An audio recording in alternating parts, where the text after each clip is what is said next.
2026 is going to be an awesome year. We got some pretty cool stuff coming up. First off, we got Foundations of Recovery. This is our flagship program. We're starting it in January. This is for anyone, man, woman, or couple who wants to come and reclaim their heart from shame, trauma, and betrayal. We start off with an education on all sorts of principles, give you the common language. We feed you from a fire hose in terms of all things recovery. It is such a great start to recovery. And we get at the roots of things, Tyler. This isn't like any other program. Like, this is our healing journey in process, and Foundations is where we begin. If you look at the value that you're getting there to kick off a good recovery with all of the right education, all of the right language, and a team to get you started while also being directed by Brannon and myself through the whole process, what a deal. So if you're interested, if you're struggling, if you've been wanting to do something for a long time, jump into this. This only comes around every so often, and we would love to have you there. Click the link in the description to sign up for it. And to make it even sweeter, we're also including a raffle for a free pass to the Radiant Dawn retreat. Anyone who signs up for Foundations will be added to the raffle for that free Radiant Dawn pass. If you're a man and you sign up for Foundations, your name still gets entered, and you can give that pass away if you win it to any woman that you want to. So what you're saying, Tyler, is if you sign up and participate in Foundations, you could possibly go to Radiant Dawn for free? That's exactly what I'm saying, which is crazy because Foundations by itself is already an insane value. Man, I sound so salesy. But it actually is awesome. So come to Foundations. And even if you don't come to Foundations, sign up for Radiant Dawn. It's beyond therapy, the best healing experiences that you can have. Click the link below and come join us. How much information is too much information? Welcome to the Therapy Brothers podcast. I'm Brannon. I'm Tyler. We're brothers. We're therapists. And we know recovery. Bring your stories, your questions, your successes with real recovery.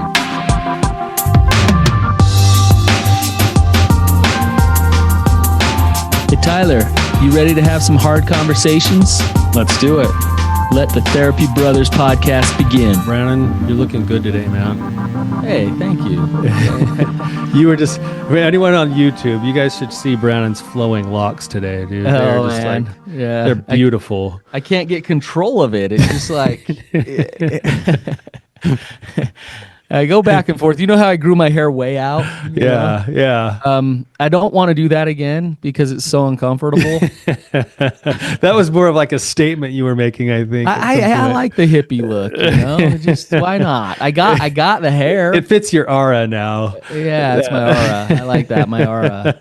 But so now I got this like weird mullet thing. I look like a 15-year-old kid at my kid's school that has this big poofy thing. Yeah, I think that's I never thought I would see the day where the kids are all getting, the boys are getting their hair permed again. And in your case, it looks that way, but that's just the body of your hair. Yeah. I mean, do you like it? I look like a 15-year-old kid. 6'7", man, 6'7". I've always been jealous of your curly hair. Hey, maybe this will get people over to YouTube to go check this hair out, because wow.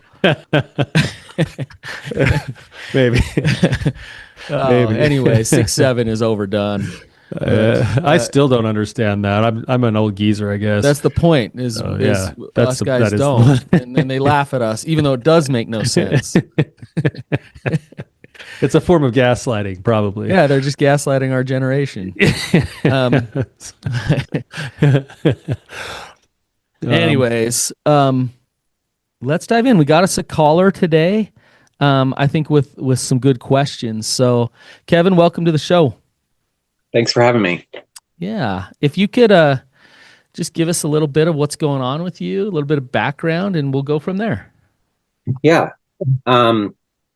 My wife and I have been married for 14 years. I've been doing deeper recovery work for the last 4 years. But I was kind of honest with my wife before we got married of just struggles that I've had. And so she kind of has known the whole time, I think, in our naiveness. We expected marriage to solve a lot of things, and unfortunately, that's not the reality.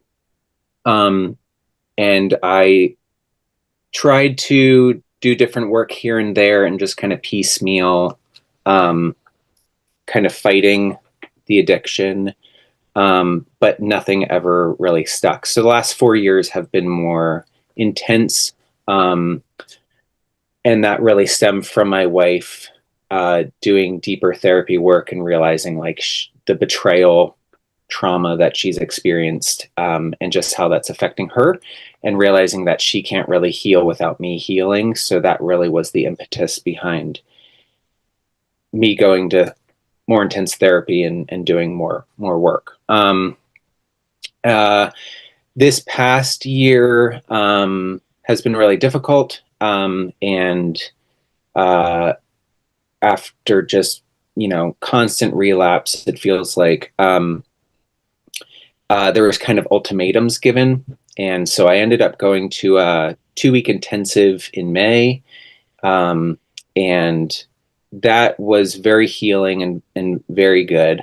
And we did like 90-day abstinence after that. And we've done formal disclosure with our therapist. But there's still been some relapses, like 3 relapses since September. And so I listened recently to the episode with Cassidy, and just hearing that her story with her husband, and feeling like that was very similar to us, of like, my wife should get a master's degree in therapy with how many books she's read and how much stuff we've gone through. And we just like live in this recovery world, if you will. And yet I'm still having this struggle. And I feel like she was the wife talking about her story, and I felt very much like the husband that she was talking about. And so it brought up the question for me of like, what is too much information to share with my wife? I realize that there's this theme of hiding in my life. And I have recently like kind of unearthed some childhood memories of like me hiding from my parents, even if I wasn't doing anything wrong, just this like sense of hiding. And I realized that's just kind of like overflowed into this addiction of not being very afraid of being seen. And so I really want to be known by my wife. I want my wife to know all parts of me, but I'm really scared. And I'm also really scared of like, how much information is too much information to share? And is there this line that sharing is actually more damaging, or is it just, I need to expose it all the time? And that's kind of like where my head went after that episode. And I was really, it just stirred up a lot for me. So that's why I called it. Dude, I'm so glad you called in here, and especially as it piggybacks off of a different episode, because now we, in a sense, we kind of get to do both sides of that episode, thanks to your courage. Before we dive into that, could I just ask you, just maybe just generally, you've been kind of, everything you just listed off is like all the stuff that you would normally be like, check, disclosure, intensive, this, that. Can I just ask you personally, has that all been done to keep your marriage and pacify your wife, or has that been done for you? And has there been progress in your own mind and your own life on some of those things? Like, what have been the biggest places of growth for you over the last 4 years? I mean, that's an excellent question. And I keep in contact with the guys I went to the intensive with, and we just had a call last night. And I was literally sharing this last night, that like, there's still a battle in me of like, still caring to protect this addiction, yet in my sober mind, not wanting it at all. And just that conflict, which, yeah, I always go back to like Romans chapter 7 is like, I do what I do not want to do, but I do it anyway. Like, it's this conflict that I have that like, there's, it feels like a piece of me is still latched on. And so like there has been some stuff that like because of trying to save a marriage, yeah, I may have I've gone and done some things to protect the marriage. And I see through recovery and through many men that I've met, I can see that there is this gift of recovery, but also feeling like there's an element that I'm still kind of protecting, in all honesty. Say more about that. So, because I'm kind of hearing you say like, there's a part of you, there's a part of your sexuality, who you are, that like deep down, you're feeling like, you're not wanting to let go of, or not knowing if you can. Um, and so it's like on one hand, appeasing her and going through the motions, and on the other hand, it creates this ambivalence, of like, I love the recovery work, but like I'm not fully in it. Can you just say more about that, Kevin? Yeah, it's like stepping into the unknown of like I hear about the gift of recovery. I hear about the gift of sobriety and What's recovery, Kevin? oh man, this is like a I have been struggling with what is sobriety. Like it boggles my mind that one day I can be sober and 30 seconds later I'm no longer sober. Like that just really boggles my mind. And what I read somewhere that sobriety is doing and recovery is being. And I love all these like theoretical things. What's sobriety to you? Do you know? Truthfully, I'm struggling Okay. with what that actually means. Yeah. Like what's your you've done enough like therapy, and you've listened to enough podcasts and things like, like if you had to make a definition of sobriety, like what is it? Not doing and acting out behavior. Like what? So for What's it? me, Yeah, like what's an acting out behavior? it would be pornography and masturbation. Okay. Is viewing porn and I might get a little bit like detailed here, but I'm going somewhere here. Is it like actual ejaculation? Is it to the point of orgasm? Or can you? Tyler and I joke about the term "after-baiting." Can you arouse yourself to a point, but it's not relapse, so you're still sober? Like, where's the what's the definition of sobriety here? Wow, you're getting to it. That yeah, it would be, and I have like walked that line really finely of Hmm. like that's a really interesting term, after baiting. Like that's I've walked that line. And for me it's the point of orgasm, the So point of ejaculation. disclosure to your wife happens if that happens. Like that's the arrangement that you have with her. That's what I have, that's the arrangement I've made with myself. Okay. And Um, I think that's I'm very scared to go there with her. Um, and that's what I need to figure out is like, I've been walking the line so closely and it causes me to just hide and feel like I'm protecting something.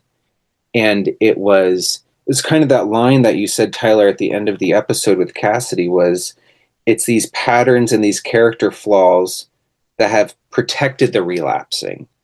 It's like it's the there's so many more red flags leading up to the relapse that I'm not honest about.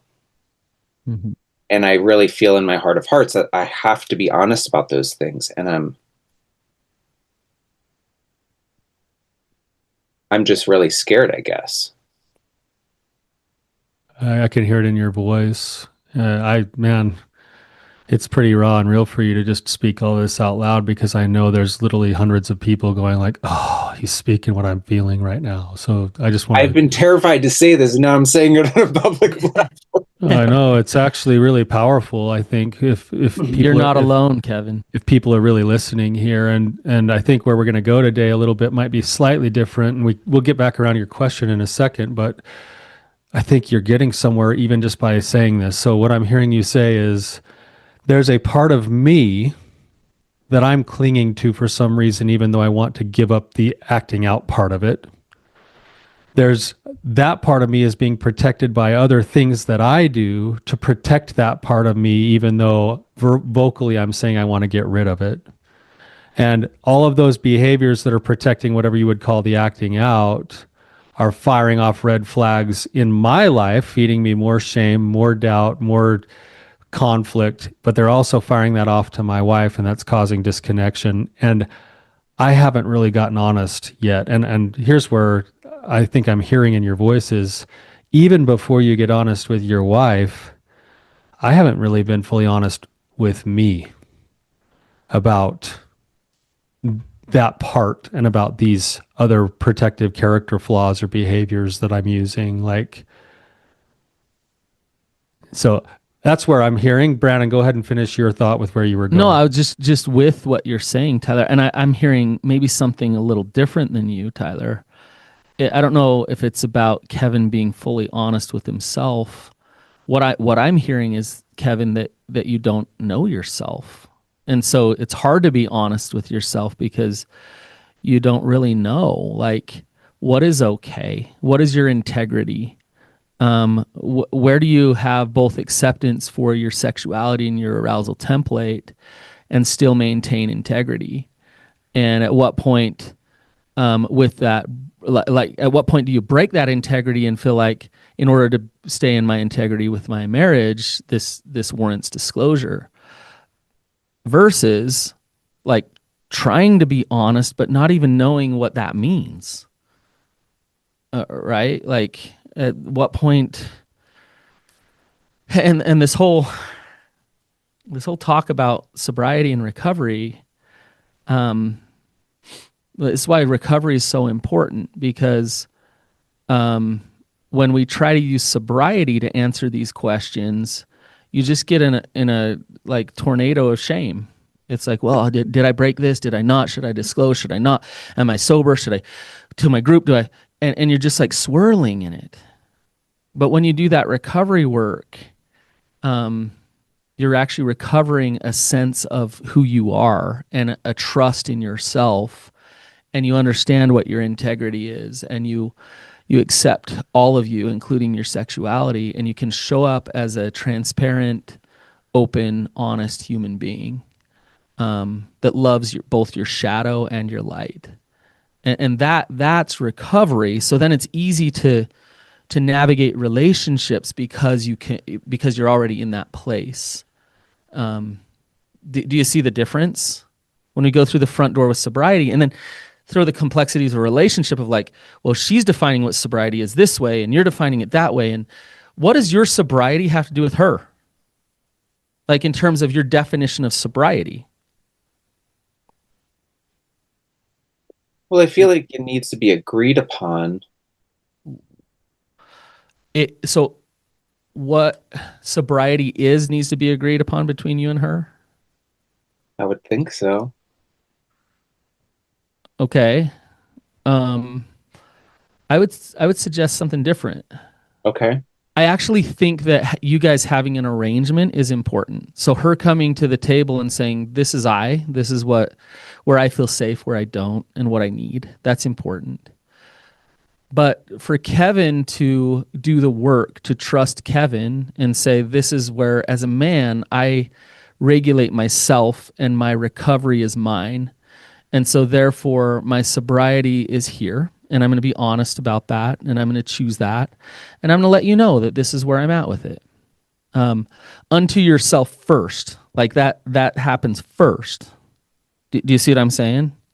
And then you come to her and you make an arrangement in a relationship to say, how does my sexuality and my recovery work within this relationship? And how does her sexuality work in the relationship?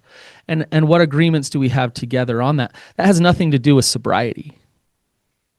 Are you following me? So it's both you trusting you and knowing you involving her in what that disclosure process looks like. But first and foremost, you doing that work on your own. Tyler, am I making any sense? Yeah, I would just maybe add something, Brannon, for you to speak to here, because I know that people listening are probably thinking the same thing going through my head right now, which is, okay, I get that.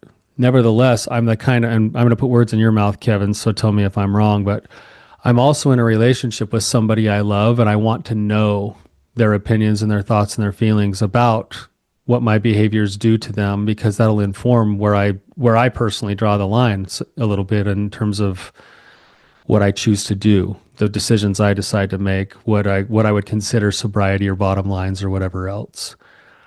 So even though they need to be my decision, I do want to be sensitive to this person that I love, because that's the kind of person I want to be in the relationship. The problem with that, Tyler, is when someone struggling with addiction really lacks a sense of self, what do they do to their partner? They turn to them to get their question answered. That's the rub. That's the pinch point here for so many people, is because I really do want to be the kind of person who connects to and understands and empathizes and takes into account my partner's feelings. And yet I need to be, that interdependent part of me needs to make the decisions of who I am. And then I need to come back and offer who I am to my partner, which is, I think, where Kevin's going, the scary part. Because now when I do that, my partner might come back and say, well, thanks for being honest, but that doesn't work for me. Right. And that's really scary, especially when Kevin just described, I've spent my whole life learning how to hide. So now as I'm stepping into recovery, the very first linchpin to my recovery is learning how not to hide and be honest. I've spent a whole lifetime not doing that. So now sometimes I almost overcompensate and like, I'm going to be honest about everything, which means I tell on myself all the time. That's not being honest. And that's not what we're talking about, is honesty. Like if I'm trying to figure out the right thing to say for the relationship and for her and for whatever somebody's defining sobriety as, that's not being honest. That's me being confused. And right? Right. Like Kevin, I have a random question for you, but I think you can kind of see where it's coming from. When was the last time you had or held a difficult boundary with her? Oh, never. Right. Yeah. Yeah. Yeah. We really struggle with, and you just had an episode about interdependency, and we're definitely like a codependent, like unhealthy. We're trying to get out of this codependent dynamic that's happening in our marriage. But that's been the case. And that's been part of the rub, is just in this unhealthy dynamic of, well, if you're not okay, then I'm not okay. And like we feed off of each other kind of thing. And that's how to be interdependent. I think I'll have to listen to that episode a few more times to really it's hard for me to grasp, because that hasn't been our dynamic. Yeah, it's going to require you doing some real deep trauma work and figuring yourself out. Let me give you a scenario, a true scenario. Years ago, I was working with a couple, and she came, she had a in quotation marks boundary that he needed to eat a healthy breakfast every day, and he actually hates eating breakfast. He never ate breakfast.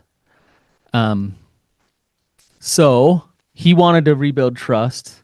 He was kind of scared of her. Didn't know who he was. What's the right way to handle something like this?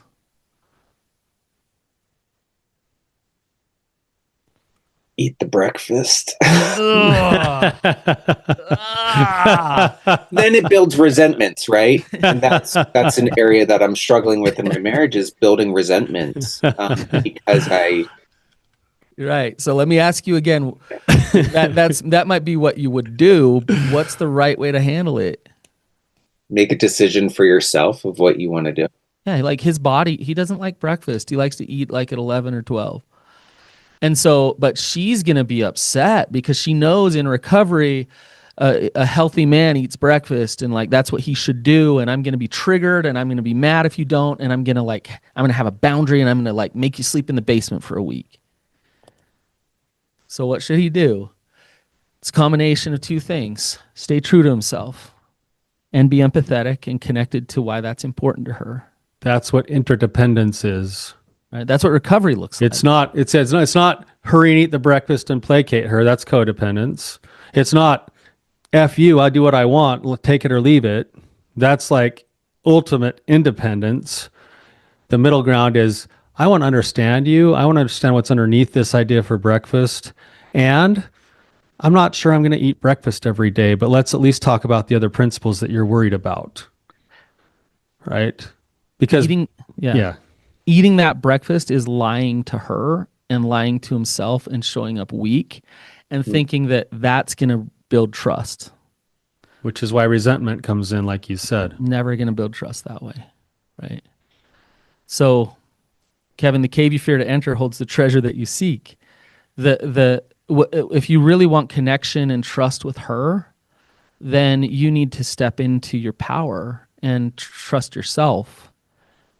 And so like, let's come back to the whole sobriety and disclosure thing, right? When you're, and I don't know how you look at your sexuality, but if you look at your sexuality as through the lens of like sin, of like it's something that you need to fight and manage and fight and make sure that, if you look at it that way, then it's gonna always be connected to shame. And so when it comes to disclosure, it's going to feel like telling on yourself, I did a bad thing again, versus just owning who you are and your sexuality. So if she comes along, and I don't know what your guys' arrangement is now of what like relapse is and what needs to be disclosed. If she comes along and says something like, hey, I need, like, did you relapse, or were you looking at that person or whatever? Like, how does that go down, Kevin, between you guys? We try to do a check-in most nights, and involved in the check-in is talking about where I am with sobriety, which I totally resent doing the check-ins. It feels like we're only doing them to talk about where I am with sobriety. And so it doesn't feel authentic and genuine. And so it's just been a struggle. But I have her boundary is that if I relapse, I have 24 hours to tell her. Okay. And so there is this dynamic of the feeling like a mother and a child, where I get in trouble and I get scolded and that sort of thing. We kind of have that play out a little bit, and that's it feels very. I don't know how to get past that. I don't know how to, which I think is this like codependent thing. I don't know how to change that. If that makes sense. Mm-hmm.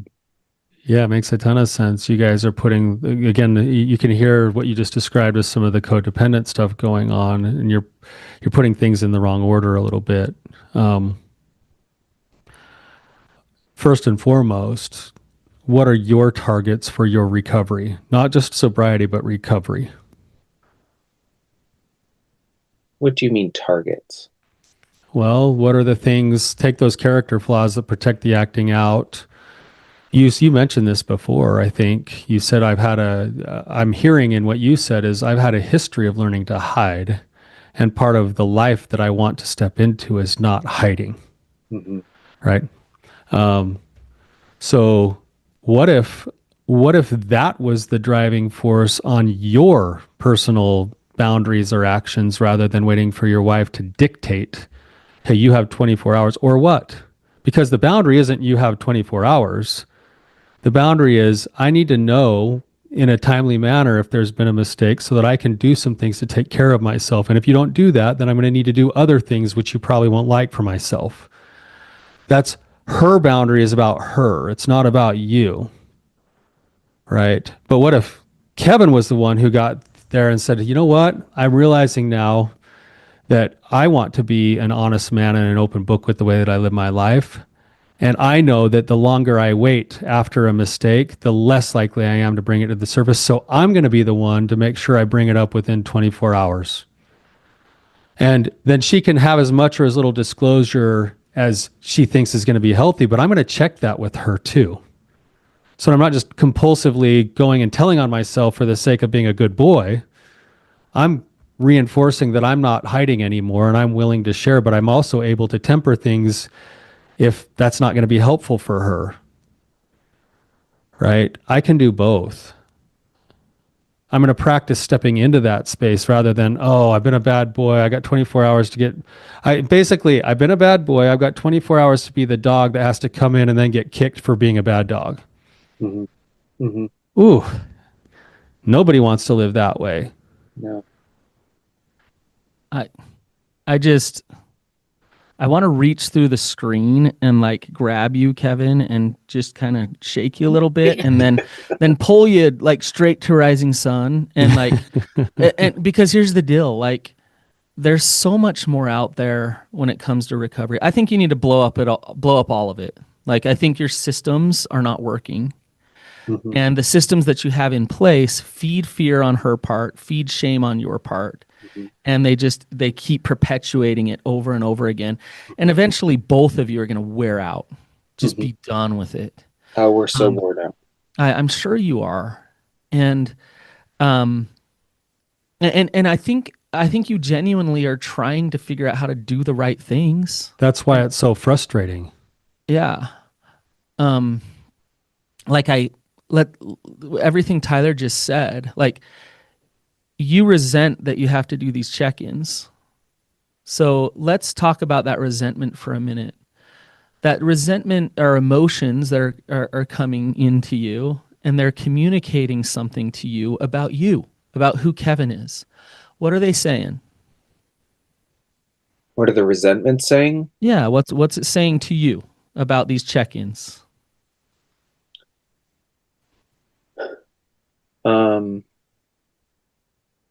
That I'm only as good as my sobriety date. Okay. Let me just ask you this, Kevin. Just simplify it. Do you like these check-ins? I like connecting to my wife. Okay. Don't like these check-ins. Okay. So simply put, you love connection to your wife, yes. You don't like the dynamic of the like checking in about sobriety. That's not working for you. Yeah. Okay. Yeah. Can you trust you to know that that's not working for you? I understand why the check-ins are there to help my wife feel safe. They're not working to help her feel safe, I promise you. Not the way they're being done. Tyler and I, we've seen this a gazillion times. They could be helpful, but they're not the way that you guys are doing them. Yeah. So what's the helpful way? Well, when you see check-ins like this and what you described, you're basically describing the fear cycle. Like, and so it's just a step in that fear cycle. And Tyler actually just outlined what we suggest, which is it's not about I'm a little boy telling on myself every day and we're scared of my sexuality and we better manage it together and make sure that if you do that, you'll constantly be worried about when's failure going to happen. Mm-hmm. But when she knows your heart and she sees you as a transparent, powerful, humble man, that creates safety. And trust, and there's risk in that. Yeah. So we shoot ourselves in the foot where you're saying, I think this creates safety. It actually is deteriorating the safety in the relationship. What would create safety is Kevin coming to the table and saying, you know what, wife, I love you. I feel a lot of resentment about doing check-ins this way, and I can't do that anymore. It doesn't work for me. Why does that create safety? Because I'm honest. Honesty. Honesty creates honesty trust. And you're trusting yourself that deep down this resentment, these feelings, your intuition, your gut is saying this doesn't work. This isn't good. And you know that, Kevin. So you need to trust yourself so that you can show up honest with her, and she'll feel like she's with a man that can trust himself. Now, it will trigger stuff. Like, what? You just don't want to check in because you want to lie. You don't want to, like, all this, it'll trigger like chaos. It'll trigger fear and stuff, right? So then after that, let's say it triggers all that and you're like, okay, we'll do it. Then you're right back to where you were, right? Mm-hmm. Mm-hmm. So then what do you do instead? That's what I don't know. Yeah. And this is just an example because there's many opportunities in your marriage to practice this principle. You trust yourself and you stay honest, but also loving. And it's that interdependency that we talk about. I think one of the hard things for most people, this is something I can totally relate to, is we talk about trust all the time. And I think especially when we've been on the side of being the one who's hurt somebody else with betrayal, we already feel built into us this need to try to repair and fix something that now is unfixable by us. Truly, we can do our best with it, but we associate the word trust with my partner is happy with me. And I think that's a mistake. It's a great point. Because we want to have that contentment, we want to have peace. We're so afraid of their reaction to us that's what's gotten many of us into trouble in the first place. Is our lack of ability to be honest in the first place is what's actually fed the addiction, because it's kept everything secret and it's fueled more shame and resentment. And so it sounds so weird, but like you talk to most betrayed partners, and if you were to ask them, would you rather have the honesty of who your partner is, even if you don't like it, or would you rather have them placate you and tell you a lie, but make sure you're always happy? Probably 98 out of 100 are going to be like, give me the first one, even though that sucks. Because the second one sucks worse, because then I never actually know where I stand, and then I'm always out in no man's land, and I don't actually ever feel like I've got a full engagement or a full heart from my partner. I would rather have the honesty and the hardness, and that hardness can lead to great hard discussions and understandings and practice, So like, are you doing your wife a favor if you're withholding everything from her?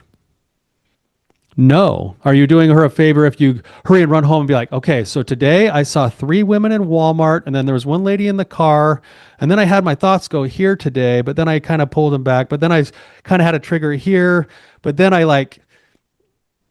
kind of half debated a little bit, but then is that going to build trust? No, that's what it's going to do. Is it's going to give your wife a whole bunch of crap to hold. Mm-hmm. And so when she comes to you, she's like, I deserve to know all of that. Okay, now I've got 2 things. I want to be an honest man.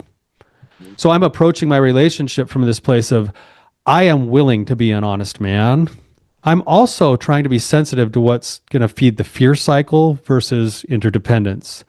So when my partner comes to me, he's like, tell me every last thought you had in your head today.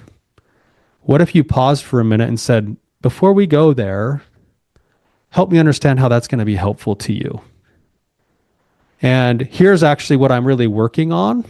Here's where Brannon was going. What if you changed the way you view your sexuality to be something that you are actively cultivating and harnessing the power of, rather than fighting. Right? What is cultivation? It steers where the water and the seeds go for the best nourishment. What does harnessing do? It channels power to places that are for good. What if you were approaching your relationship with your wife from that perspective of who I am? I'm actively engaged in learning how to cultivate and harness rather than, here's how I was dangerous to you today. So now I can say, I can see you. I know this is scary for you. I know that I've blown things up in your life before. This is what I'm doing to cultivate and harness things. These are the discussions that I think can help us. And we might have to practice a few of those. And maybe she's like, I deserve to know. Okay.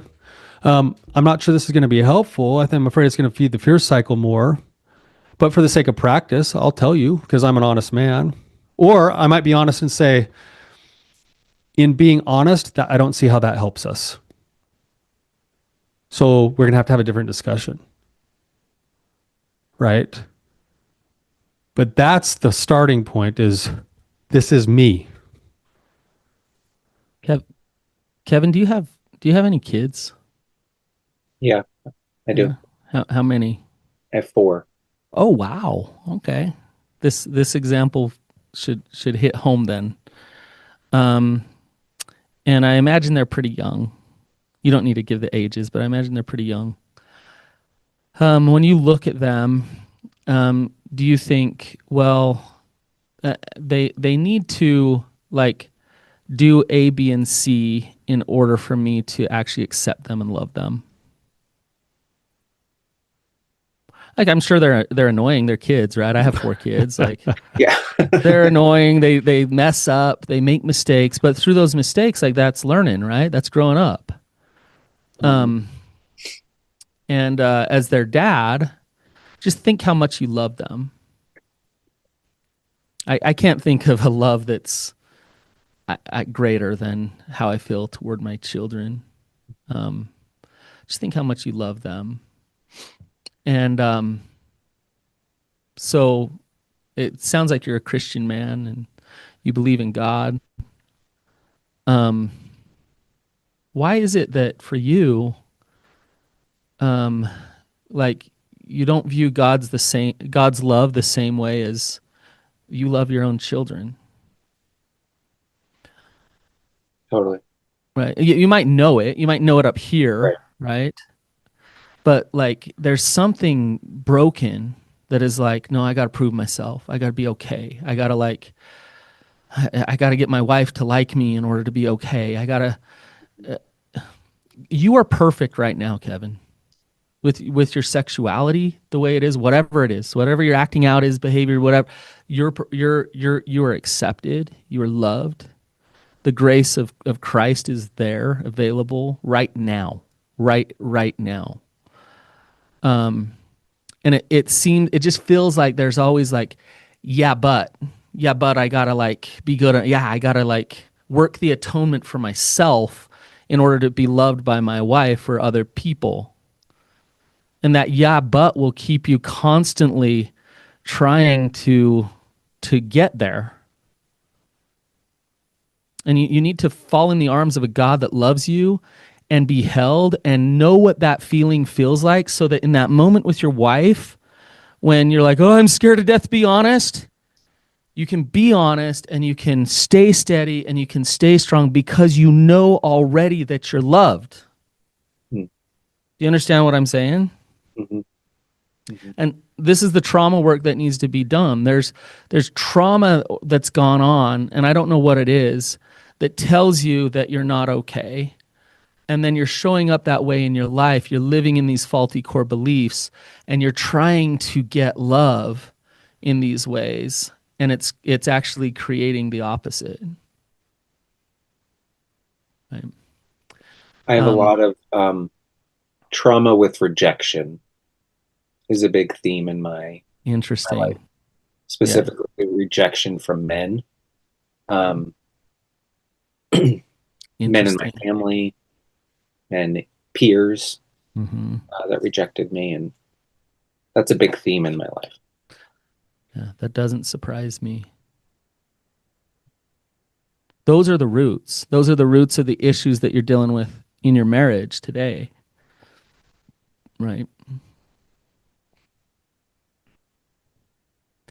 Kevin, as I was saying all that, and you think about that rejection, like what comes up for you, like emotionally, like how do you feel?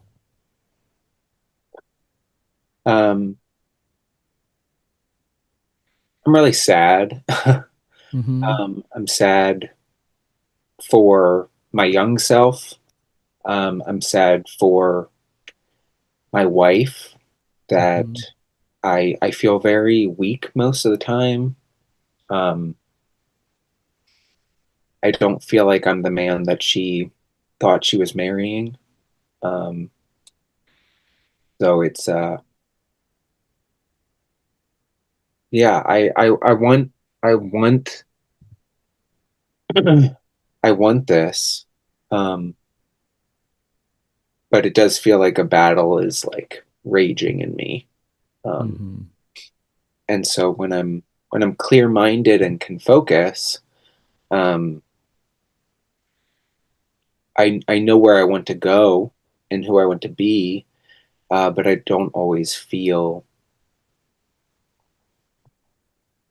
uh, I don't always have clarity of mind, Yeah. and I feel like this addiction really holds me captive to not being able to see the future and to see where I can be. And I do think there, um, yeah, some of it stems from, childhood abuse. Some of it is from just this trauma of rejection throughout Mm-hmm. life. Some of it's the way our dynamic has been in our marriage over the years, and how that's played out has been really toxic at times.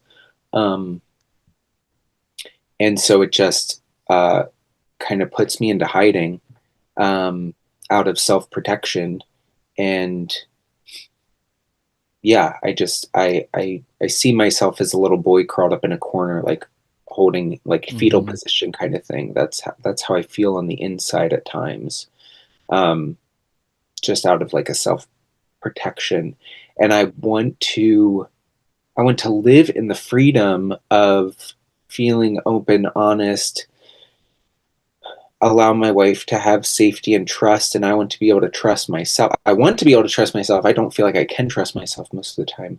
Mm-hmm. um, and it's how to actually get to that place, um, of that healthy dynamic is I haven't been able to figure it out. Yeah. Kevin, can I ask you that image, man? My heart is just like really full of love for you right now. First, Kevin, like I can hear the parts of your soul that have been tormented for so long. Um, I'm wondering that little boy that you just described that's curled up in a ball in the fetal position, like what's your way of being towards that little boy? How much time and energy and effort do you spend there With him or as him? with him? I love that little boy. He's very precious to me. Yeah. Um, I try to um, I try to see him. I try to be with him. Um, but I feel like in the throes of life, he doesn't get cared for too well. In the midst of caring for four children and life. Is Um, there is there a connection? I don't know if this is true or not for you, like with that little boy. Is there a connection between the lack of honesty and authenticity in your day-to-day living now and the lack of care for that little boy?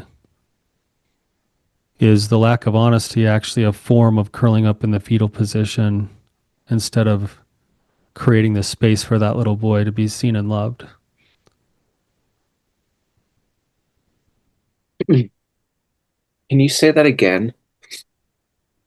Brannon, you might have to help me on this one. Maybe I'm not making sense at all. I think we can simplify it to when you show up weak in your life with your wife, is that you curling up in that fetal position in the corner, or is that you being loved? And do you see what Tyler's saying here? When I feel that, um, that's like the shame feeling, Mm-hmm.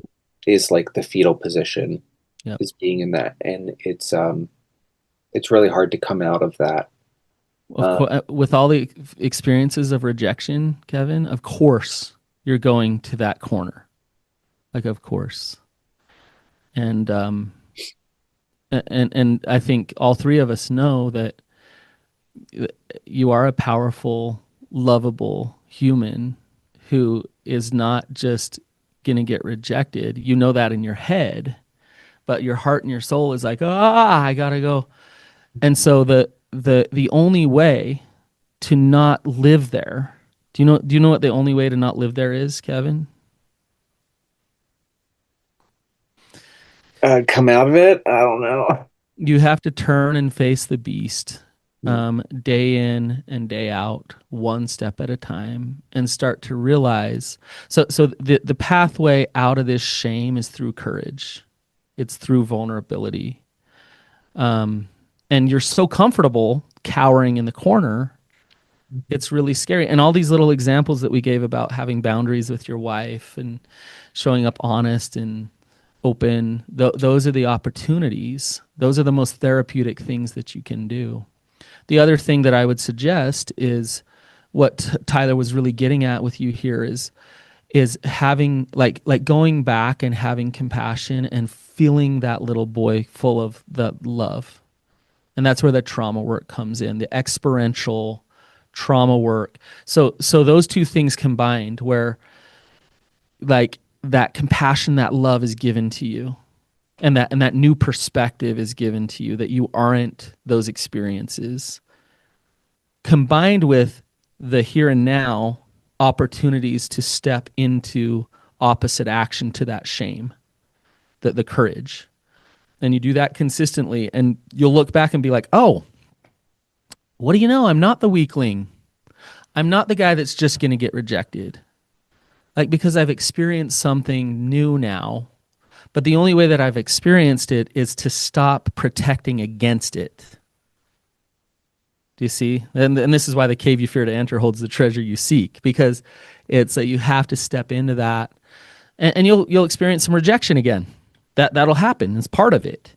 But you'll also experience knowing that you're lovable regardless, right? So I think we're trying to cram in as much as we can with you, Kevin. I think we both I think Tyler, we both feel who you really are and your power and who you are as a man, and it pains me. Like it's painful to me to feel your pain with you, because there's just so much fear and shame there. And I know you can overcome it. I know you can get into real recovery here. So I'll just end with this too. Back to what I was saying just a little bit more, and you can chew on this, and maybe I'm wrong about it completely, but I'm still feeling the conflict that you described earlier in the meeting with us today, that inner conflict that you're always battling with yourself. And I can't help but see that little boy somehow engaged in that very conflict. The part that says, I want to hold on to my addiction, but the part that also says, but I really want to let it go. And to me, it's the little boy that's right in the middle of that, because the little boy that's curled up in shame in the corner had to find a way to cope with his life. And the best medicine he found was that addiction. So the more you fight and try to kill that addiction without attending to the little boy, the more the inner conflict, the inner struggle. And the more you attempt to find recovery through the rigidity of being perfect. Like, you think about this fixed mindset versus growth mindset. Be perfect. Don't mess up. Don't let anybody see anything. Like, you're going to keep acting out sideways until you address that little boy can come along. He doesn't have to cope in those ways anymore, because he has somebody else who sees him, who knows him, who truly loves him. And I'll just end with this thought, that the pathway to recovery is a pathway, it's a pretty broken, process-oriented pathway to radical self-acceptance, to complete, whole self-acceptance. If you don't approach your recovery with that goal in mind, and it stays rigid and compulsive, that conflict on the inside is going to eat you alive. And I'm saying this to you, Kevin, and I know that there's 100 other people listening to this right now, that I hope it's settling in on that you're doing your recovery wrong if you're trying to kill something that's attached to that really young, tender part of yourself. Go attend to the young, tender part of yourself and build some trust with that part of yourself. And then step into your power. And guess what? You won't need the acting out like you used to. I just want to say, like, we're out of time, but I don't know where your wife's at with all of this, but I'd love to have a chance to chat with her, whether it's just her or whether it's both of you coming on. Like, I'd love that opportunity, and so I just want to invite her on. I'd love to talk to her, and I just want to thank you, Kevin, for being vulnerable, for coming on. Like Tyler said a few times, like, there's so many. You're not alone in your shame. It feels like you are in the throes of it, but there's so many men in your position, and you coming on really just is a courageous thing to do, and it helps others. So really appreciate you. If this was helpful to you, just give a shout out to Kevin, leave a review, throw his name in there, thank him, and until next time, keep on keeping on.